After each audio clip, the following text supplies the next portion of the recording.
the wave equation says that the velocity of a wave is equal to the frequency times the wavelength. And I think I've actually made a video somewhere that actually explains why that is the case. We're not going to go over that right now.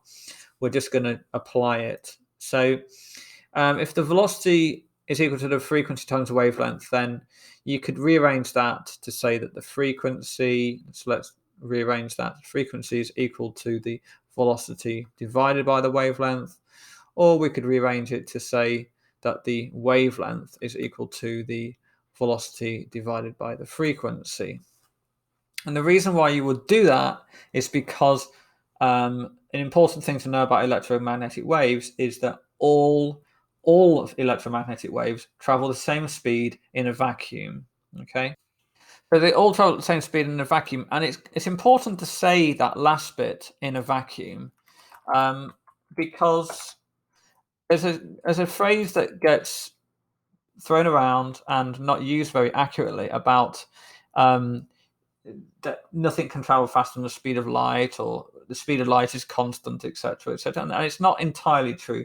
The speed of light in a vacuum is the maximum. Nothing can travel faster than the speed of light in a vacuum. But actually, light and all electromagnetic waves do travel slower if they're traveling through something. If they're not traveling through a vacuum, they will slow down. When light travels through glass, it slows down. And even if light travels through air, it slows down a little bit. So, but usually they don't talk too much about that. So if we just imagine we're talking about a vacuum here, then this V, this V could be actually changed and rewritten as C, because C is the speed of light in a vacuum. Okay, so and then I've written it as V up there. Maybe I should change that as well, just to make that a bit easier.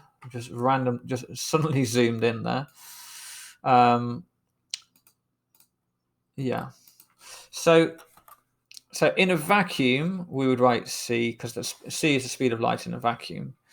And the speed of light in a vacuum is around about 3 × 10 to the power of 8 meters per second. So that is constant if we're in a vacuum.